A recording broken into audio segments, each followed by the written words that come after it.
Okay, let's get going. What I would like to do is to finish the current chapter. I will solve a number of examples so to show how we apply what we were discussing yesterday, and I hope we will finish that in time. And if we do, then I would like to just try to explain how what we've been doing is related to engineering design. So hopefully we will have about 5 minutes towards the end to do that. So that's what we were trying to derive the relationship between torque, shear stress, and also the magnitude of the angle of twist. And we did that for circular cross section. I'm going to just draw that and summarize what we did. And then I will go to how we use it.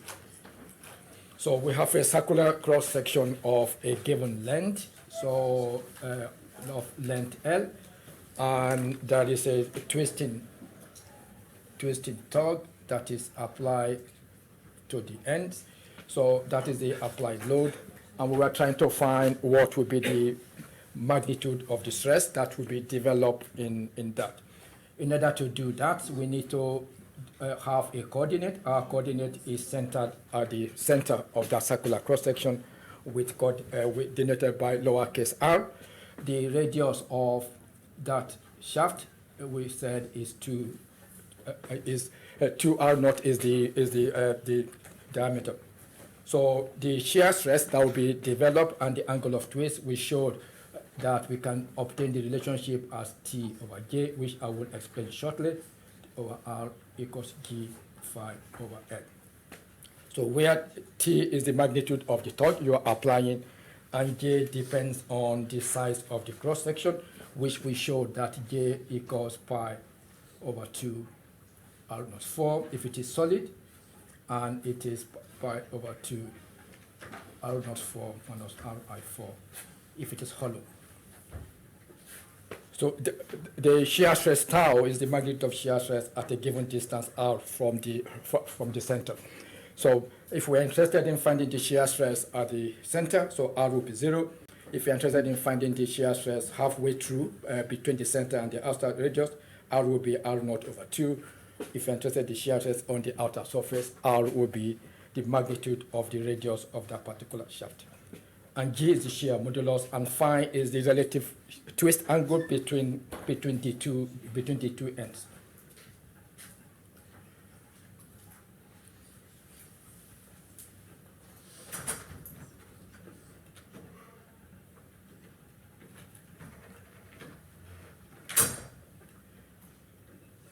So that's what we did. If I can get to show.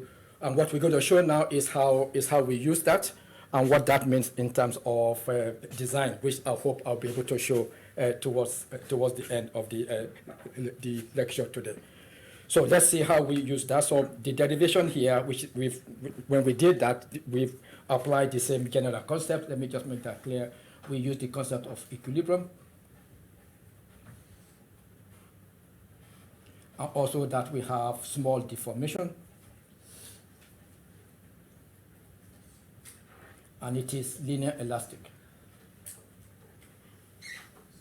And that's for almost everything we've been doing. So those are the three main assumptions that we've used. So let's now go back to the notes and we start to use this. So I've got two particular case studies which I will go through, and then I will solve. I think there are 4 different examples with some numbers. We can start to put some numbers in it. So let's see how we use that equation. The first one is what I've showed here, where if you look at the diagram which I've shown, so I've shown a diagram where that shaft, circular cross-section, has got the same diameter all the way along the length. But there are cases, as you will soon find out in your third year, second half session, when you start to do design. So you'll find that sometimes if you are transmitting power, so that the shaft that is transmitting power does not have to have the same diameter throughout the length. So what we want to show now is, let's say if I have that, that in this case, I'm just using two of the shafts, but we can have more, where I have one shaft which is of length L1 and second one length L2, and their diameters are given as 2R1 and 2R2. For simplicity, I'm assuming that this is fixed, but because it's fixed, if that torque is applied there, there will also be a corresponding torque that is resisting it, acting at that support there. So now, so what we want to do is to apply what we've just done to find what is the magnitude of the stress that is happening in the first shaft, what is the magnitude of the stress that will be developed in the second one. But because the torque is applied far away from where they are joined, so they are joined right there, so they are not allowed to move at that point, so they are supposed to move at the same time. So there's no relative movement between them at the joint. So let me emphasize that here is a perfect joint and no relative movement. So what that means is that at that joint, if shaft number 1 is rotated by an angle of 1 degree, 2 will have to move by the same amount at that particular joint. So because of that, so that torque that is applied at that free end will be the same torque that is transmitted all the way along the length. It's not too dissimilar. I'll put here an analogy. If you consider a case of two materials which are like that, and you are applying a force F like that. So let's say that is 1 and that is 2. So if you have a material which is like that and you are pulling 1 like that, so it's very clear that if you apply force F there, that force F is the same force that is transmitted all the way along the length. So number 1 will have force F, number 2 will also have force F in it. That is very similar to what we have here. So it's the same load torque that we will have, but the magnitude of the twisting that you will get at this free end, so will depend on how long this is and how long that is. So let me just write down what we've just said before. I will say recall that the angle of twist, which is in radian, is the torque multiplied by the length, shear modulus, and J. So if I look at length 1, which has got a different size in diameter and has got a different length, so I can write and say that number 1 will have a twist between the two ends of 1 will be the torque, the length of 1, shear modulus of 1, and J for 1. So what we are now saying is that between ends A, B, and C, if I just, let me label them, if that is A, that is B, that is C. So that is between B and C. So between point B and C, there will be a relative twist of that particular magnitude where G1 is the shear modulus of the material that one is made of, and J1 is J for that particular size. If you look at number 2, it's got a different size and it's also got a different length. So we'll say that phi 2 is torque L2, G2, and J2. So which means we can now find the relative twist for 1 and 2. But if we are interested in what happened between A and C, then we have to add them together. So that's the one here. So this angle here is between A and C. So that will be the relative change in the amount of twisting that you get between the two ends. So once we've done that, if we're interested in finding the shear stress that is developed in number 1 or shear stress developed in number 2, we know the torque. So because the torque is the same, we can use that to find the magnitude of the shear stress. So that's I will just show that. So if it is a shear stress we are interested in, I'm going to do the first one. Number 1 will be shear stress, so number 1 will be the torque, the radial distance from the center, all over J for number 1, and for number 2 will be the torque, coordinate, and J for number 2. Because the torque is the same from 1, the torque in number 1 is the same thing as the torque for number 2. and J1 will depend on the size of that rod. So if they are both solid, so for example, J1 will be pi over 2 R14, and J2 will be pi over 2 R24.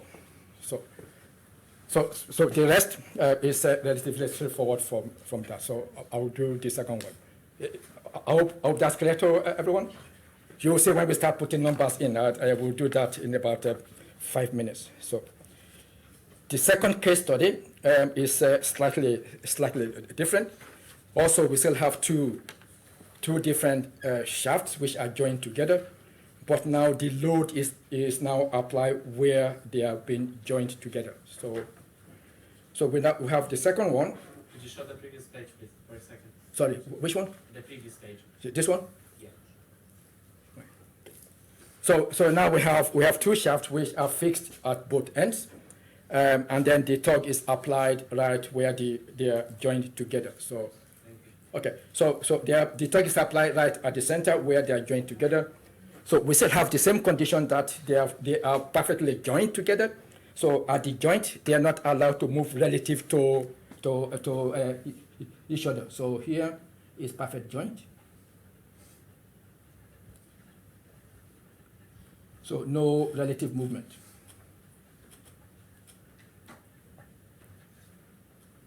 So what that means is that if shaft number 1 is twisted by 1 degree at that point, shaft number 2 will have to be twisted by the same amount as well. So that's our number 1, and that's our number 2. Now, so our aim is to find what is the actual total twisting that would take place in that shaft, and what is the shear stress that will be developed. And you will see when we start to do the numbers in why we need the shear stress. In design, so you will determine your stress, and you will try and check whether your stress is very high to cause failure or is not going to cause any failure at all. So let's see how that works. So because they are fixed at both ends, so there is no twisting angle here, and there's no twisting angle there, because so at that point then that is not allowed to move at all. So I'm going to draw a free body diagram of what is taking place. So what we will have will be, I'm going to do the one on the left first, so the one on the right first. So I have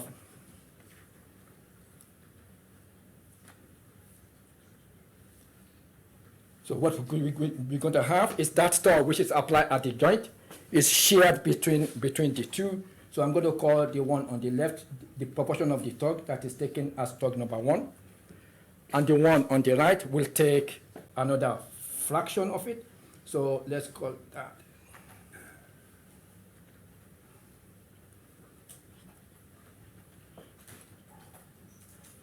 That is my torque number 2. But the total torque that is applied is T. So out of that total torque T, so T1 is taken by shaft number 1, and T2 is taken by shaft number 2. This is length L1, that's our number 1, and this is our length L2, that's our number 2. So now I want to now develop the equation. So I know that from equilibrium, the total torque must be the sum of the two. I will say total torque equals T1 plus T2 because the torque is shared between the two of them. What I don't know is what is the fraction that is taken by 1, what is the fraction that is taken by 2. If I'm able to determine T1 and T2, I can therefore determine the shear stress in number 1. So if I determine T1, I'll be able to determine the shear stress in number 1, and with T2, I can determine the shear stress in number 2. So if that's the case, so I can now say that from here, T1 will be T minus T2. So my aim is to determine the magnitude of the shear stress in shaft number 1 and shaft number 2. But in order to do that, I need to know the magnitude of the torque that is in number 1 and the magnitude of the torque that is in number 2. If you go back to what is there, because they are both fixed at the same end, and we've already said that they have to move together at the joint, it means that any rotation or twisting you get in shaft number 1 must be the same twisting you get in shaft number 2. So we call that displacement compatibility.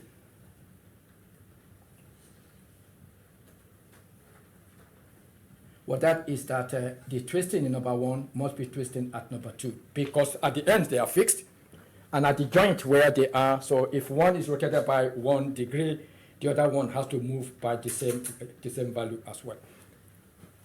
So if I have that, and I know that the torque in number 1 is T1 and the torque in number 2 is T2, I can write T1 to be the torque in number 1, whatever the length is for that one, all over shear modulus for 1 and J for 1. And that will be the torque for number 2, length for number 2, G for 2, and J for number 2. Remember, J1 and J2 will depend on the size of the shafts. So now I want to make use of these two equations to now find the magnitude of the torque that is in number 1 and the magnitude of the torque that is in number 2. So that should have been T1. The magnitude of the torque that is in number 1 and number 2 as a function of the size of the two shafts, and also as a function of the magnitude of the total torque that has been applied right there. So let's do that. So I'm going to substitute, instead of T1 here, I'm going to substitute T minus T2. And so I'm going to put that here. That will allow me to find what T2 is. If I know T2, I can find T1 as well. So let's make the substitution. We're going to substitute T1 from here, and I'm going to put that right here, and I'm going to now solve that. So let's do that. So T1 is T minus T2. So therefore, what we now have is T minus T2, L1, shear modulus 1, J1 equals T2, L2, all over L2. So if we open up that bracket. Should it not be over J2? Oh, so thank you. That's right. Yeah. So now, we can open up that bracket. Remember, our aim is to find the magnitude of the torque. If I know the torque, I can find the magnitude of the shear stress that is developed in both shafts. And that will allow us to find which shaft is likely to fail. So because we allow us to find which one has the actual maximum value of stress. So let's open up that bracket. If we open up the bracket, what we will get is torque T L1, G1, J1, minus T2, L1, G1, J1 equals T2, L2, G2, J2. So now I can find T2. Remember, I'm assuming that I know the torque, that total torque T that is applied. I know the length of each of the two shafts. I know the material, therefore I know the shear modulus G1 and G2. I know the size, so I know what J1 and J2 are. I just want to find what fraction of the total torque is that magnitude of T2. So if I know T2, I can now find what is happening in shaft number 2. So I'm going to move all the terms with T2 together. So if I did that, I will get T2 L1, J1 1 plus T2 L2, J2 equals T1 L1. Sorry, that is just T. So G1, J1. So now I can take T2 out from the one on the left and then try to simplify. So that will allow me to find T2 in terms of everything else that we know. So what we have here, everything here we know except T2. T2 is what we are trying to find.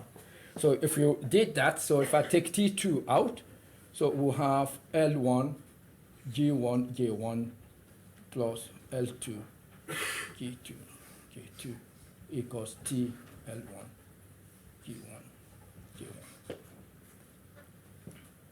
So what is in the bracket, I can simplify it.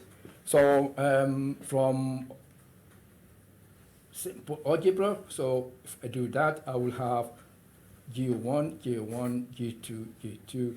So to do that, we'll have L1, G2, J2 plus L2, G1, J1 equals T1, L1. That's G1, J1. So all I've done, I've just done the general factorization, so, and I've been able to get that. Now I can get T2, I can put what is on the left-hand side, I can take this and bring it back to the right-hand side, and I'll be able to find T2. So let's do that. So I will have T2 equals T1, sorry, actually it's just T, that's not the one there, TL1, G1, J1 into G1, J1, G2, G2, L1,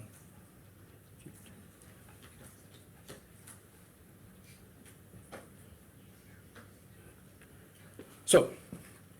So now we can quickly simplify that. So what I have now is outside the bracket I have the denominator with G1, J1, and in the numerator of the one on in the bracket I have G1, J1 as well. I can cancel this, and I can cancel that off. So off from there. So we now have the torque in shaft number 2, which is T2. So we can now say T2 is now the torque multiplied by L1, G2, G2, all over L1, G2, G2 plus L2, G1, G1. So now if I know the torque that is applied, which is T, I know the length of number 1, I know the shear modulus, which is the whatever material it is made of, I know the size, so I can find everything on the right-hand side. That will give me what T2 is. If I know T2, I can now find the shear stress in that shaft, and I'll be able to find T1 as well. So I'll just write down what T1 would be, because it's actually the same process. Let me say similarly, and you can show that yourself that T1 is the torque multiplied by G1, J1, L2, all over L1, G2, J2 plus L2, G1, J1, like that. So once we have that, then the rest is now to check what will be the magnitude of the stress in number 1, what will be the magnitude of the stress in number 2, and then we can assess which one has got a greater stress, and that is the one that is likely to fail. So if failure is what you are trying to design for. Okay. So from that, so let's say what happened if those two shafts are actually of the same size. So maybe before we do that, I'll just write what I've just said so that it is clear. So that now that we know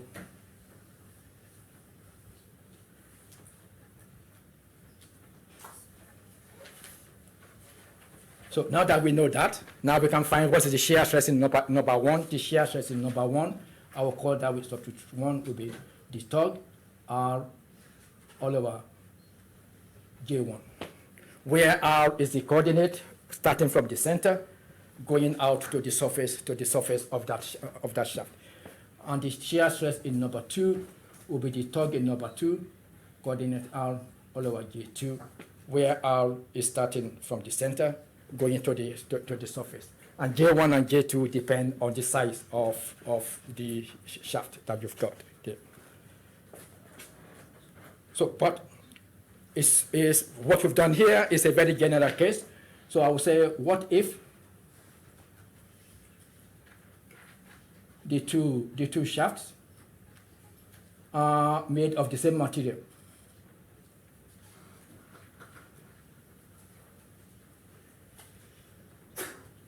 They are made of the same material, and they also have the same radius.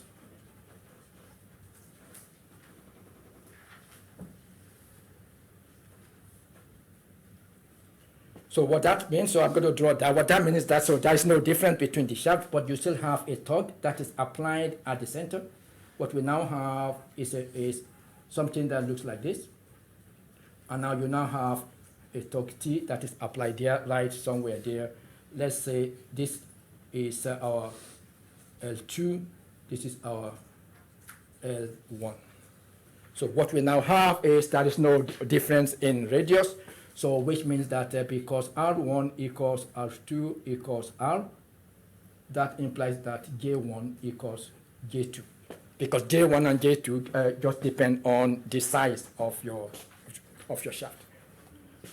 And because they are made of the same material, shear modulus will be the same, G1 and G2 will be the same, and that is, let's call that G there. So if J1 equals J2, I'm going to just say, let's say that is just J for that shaft. So if I go back to what we've just done, so I can just rewrite this. I'm going to take this off for a minute. So I now say that the torque in number 2 is the torque you apply. Instead of, I have length L1, shear modulus G, I have J1, or J, just J because it's the same. This J is the same as that, it's the same as that.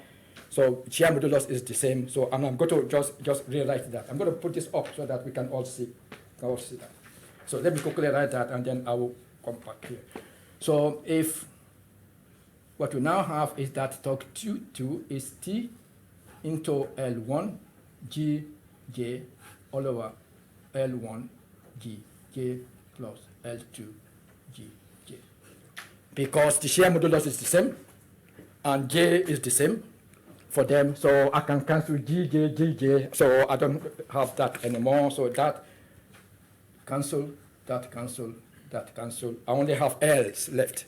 So that torque now becomes torque of L1 plus L2. So that makes things a bit easier. So if they are of the same size. Could you show the previous paper together as well, please? With that. Which one? With the diagram, yeah. This one? Yeah, and both together, if that's okay. Or like the end of that page and the previous and the next one. This one? No, the last one you had. Okay. If that's okay. Right. So and you can do the same thing for T1. So like we've just done. I will quickly do that, and then we start putting some numbers in. So yeah, are you done?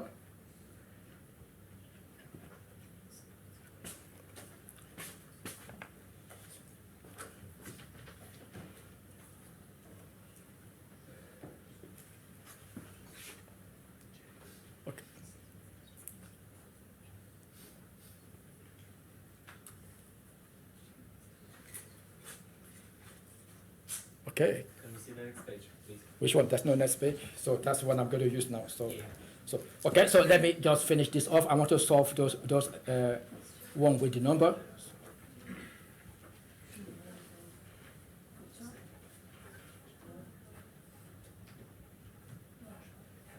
So if we're to do the same thing for a case where the two shafts have the same radius, they are made of the same material. So therefore, the shear modulus will be the same, and J will be the same. Then we will end up with those two. And so in one of the 4 or 5 examples which I'll be solving, so I will refer to this because one of them require us to use that. So let's go to how we use them. I'm going to do the first one, which is relatively straightforward. So I hope so. I'm sure you probably will have seen that before. If you've tried to change the wheel of your car, it will be very similar. So, okay, yeah, are you done? I want to put the example 5.1. Okay, so let's look at example 5.1. So here we are with somebody trying to twist a bar. So here is the twisting arm. So that force of 80 Newton is at 300 millimeter from there, and that is 200 millimeter from there. So they're not all at the same distance from that center. So because of that, you will induce a torque on that part of the structure. So that section there will be subjected to a twisting torque. And the actual cross-section is not solid, it is this one. And we are asked to find what is the stress at the inside of this tube and what is the stress at the outside of the tube based on the loads that you have right there. So let's see what we have. So I'm going to start first because I know I'm going to have a twisting moment. I'll write and say because of the dimension given, the outer radius is the outer diameter divided by 2. So that should be obvious, and that will be 50 millimeters. So I prefer to work in standard SI units, so I'm going to write that as 0.05 meters. And the internal radius is internal diameter over 2, that is 40 millimeters, and that will be 0.04 meters. Okay. So I know I'm going to need the second polar moment of area, which is J.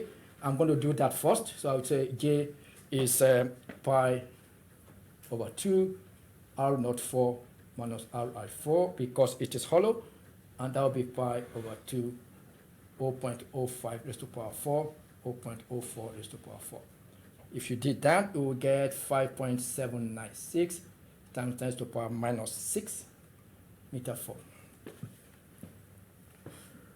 So now we need to find what is the torque, what is the load that section AB, what is the torque that is being subjected to.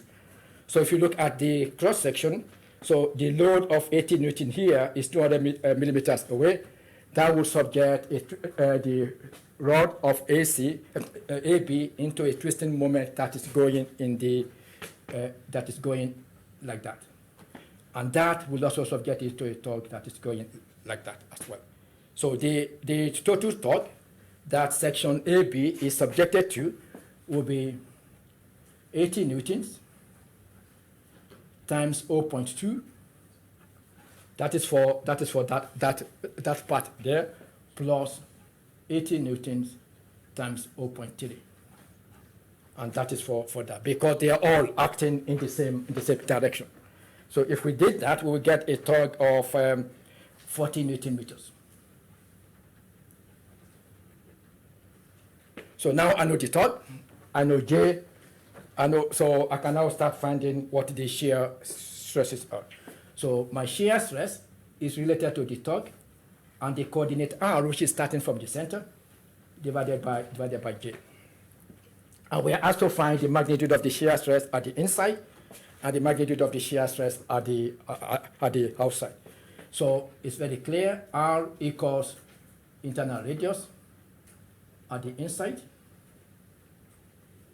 and R equals outer radius at the outside. Because our lowercase r is the coordinate which is 0 at the center, going out. So now we can just find that. So we know the torque, we know what R is at the inside, I know what J is so as well. So if I say on the inside, I will say torque inside equals 40 times, so for inside we have 0.04 all over J, which is 5.796 times 10 to the power minus 6. So if you did that, you would get something like 0.27 megapascal. And for the one on the outside, you do exactly the same thing. The only thing that will be different is instead of 0.04, it will be 0.05. So I'll just write that down here. I'll say torque for the outside equals 0.345 megapascal. So that's the first part. So that is relatively straightforward. So if we go to the second one, the second one, so there is no diagram, but it's quite similar. So we have a solid cross section now, so there's no circular hole. I'll just draw that, so it is something like that.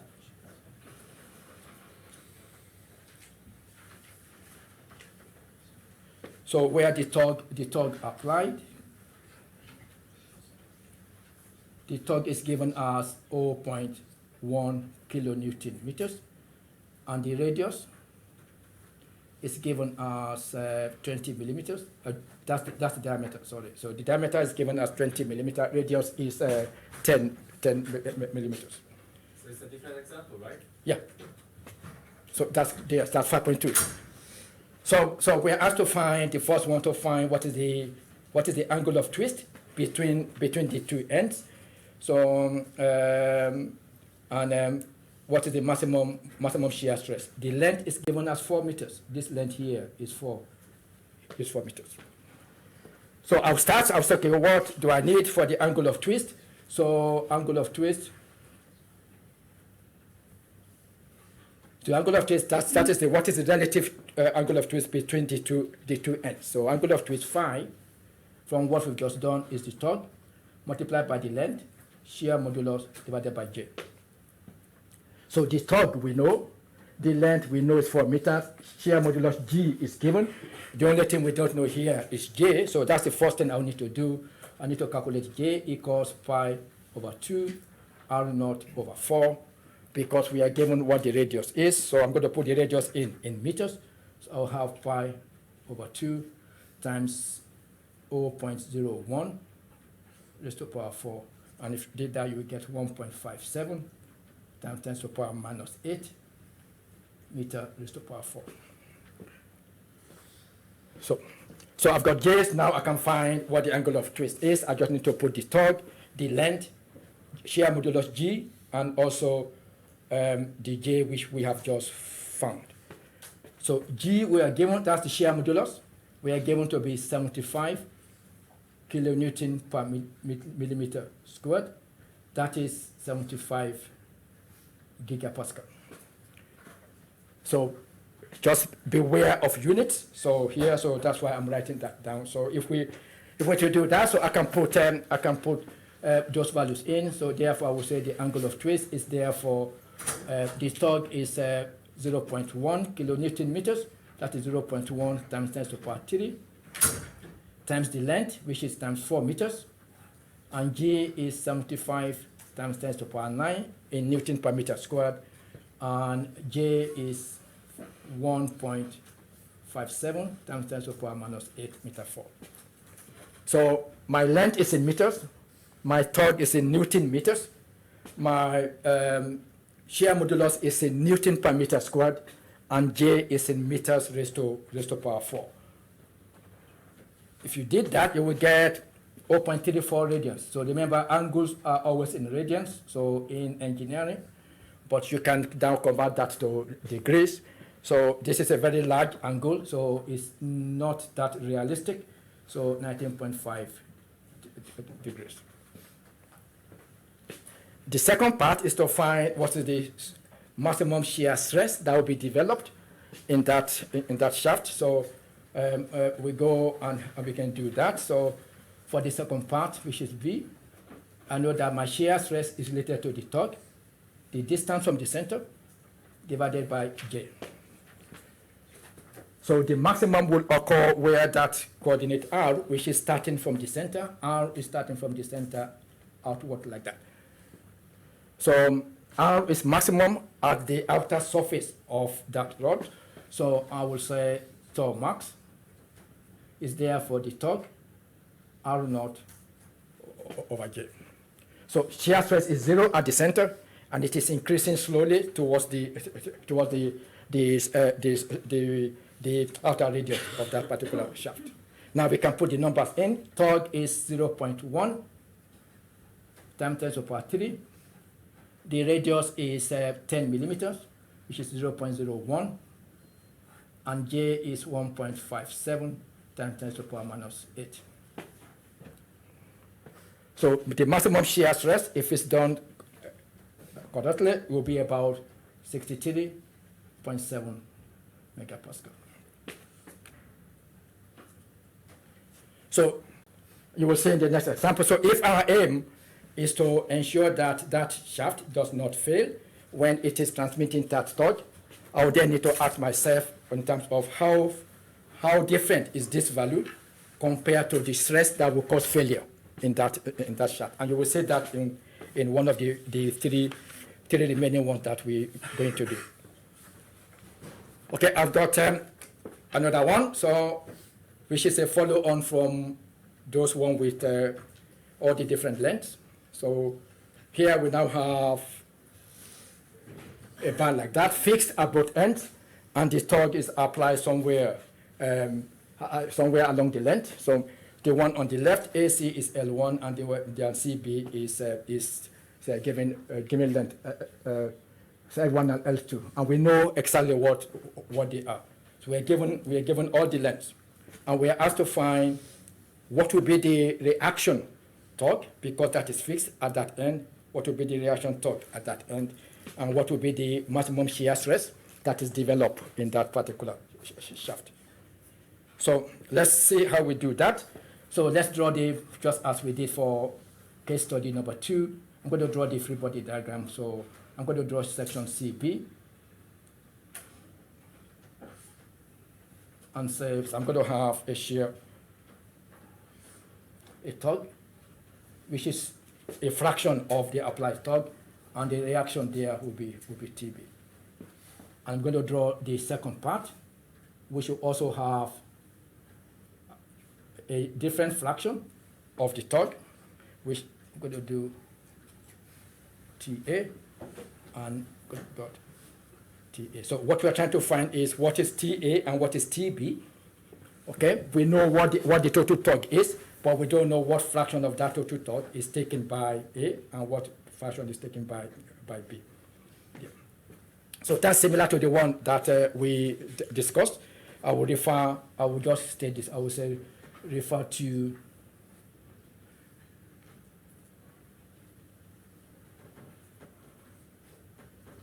why do you assume that that the torque at point B is going in the same direction from two ends? So which one? The right graph. Oh, so this one? Yeah. Oh, sorry. Sorry. That's going to be acting because you are twisting. Yeah. Thanks. So I think it's section 5.8. So if we refer to that, that's one we actually started with. So if that is L1 and that is L2, then we can write the torque in TB, section B. We say it is the torque there multiplied by L1 all over L1 plus L2, and the torque at A is the torque multiplied by L2 divided by L1 plus L2. And that's what we, yeah. How does the torque will be opposite in the middle? So which one? This one? Like all the shaft, both of the shafts. Yeah. Yeah, so this torque here, that is the total torque that is applied, but that torque, one fraction, particular fraction of it is taken by this side, and another fraction is taken by this side. The fraction that is taken by this side, we said is TB, and the one that is taken by this side, we said is TA. TA plus TB must equal T.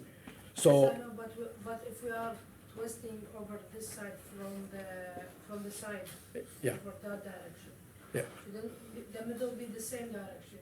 Like why the middle is opposite for the sides? Which one? You mean this one? Yeah, why they are opposite? No, they're not. They're not opposite.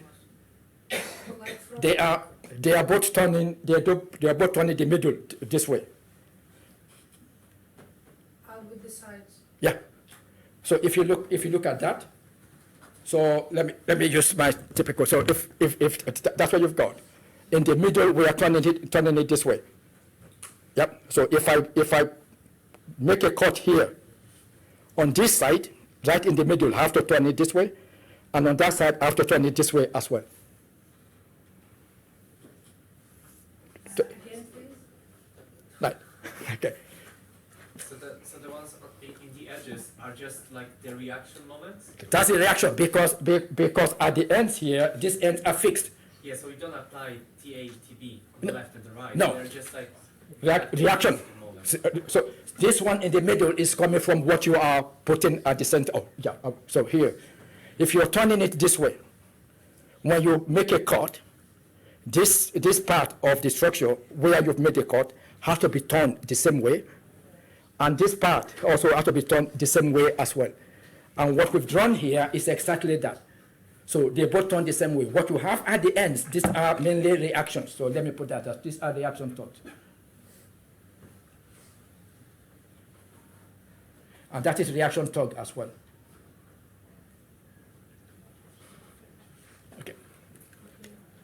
So that derivation we showed before, so the rest is just substitution. We know L1, we know L2. We are given the total torque to be 0.45 kilonewton meters. So I can just put the numbers in, and I will find what TA and what TB is there. So that's what I'm going to do very quickly. See what I've got here. I'll just do that. I think I'll probably end there. So let's quickly finish this one. So therefore, I can say that TA is there for 0.45 kilonewton meters times 1 all over 1.5, and that is 0.3 kilonewton meters. And TB is 0.45 times 0.5 all over 1.5, and that is 0.15 kilonewton meters. So once I have that, now I can now start to find what is the shear stress in one part of the bar, and what is the shear stress in the second part of the bar. So because the bar has uniform radius, so I'm going to write what is J. J for the bar is pi over 2 R naught to the power 4. So we are given what the radius is, so that is pi over 2, 0.05 over 2 raised to the power 4. The diameter is given as 0.05, so I'm dividing that by 2 to get the diameter. I will get 6.14 times 10 to the power minus 7 meter 4. So now I can find what is the shear stress in the one on the left, and what is shear stress the one on the right. So remember that shear stress tau is torque multiplied by the radius from the center over J. If we are trying to find what is the maximum shear stress, it will be at the surface. So maximum shear stress equals torque R naught over J. So for the shaft with the torque TA, my torque will be TA. With the shaft with the torque of TB, my torque will be TB. So I can therefore write and say the maximum shear stress for section AC is TA R naught over J. And then you can put the numbers in, and then you will get that. And then torque max for section, I think CB is TB R naught over J. So we know everything there. We know the size. We know the torque. I think this will be roughly about 12.2 megapascal, and I think this will be roughly about 6.11 megapascal. Yeah. So I think that's all I would say for now. So I think we're nearly there. You can find what is the actual angle of twist following the same process. And so when we come back on Thursday, I will finish the last example, and I will go to a new chapter.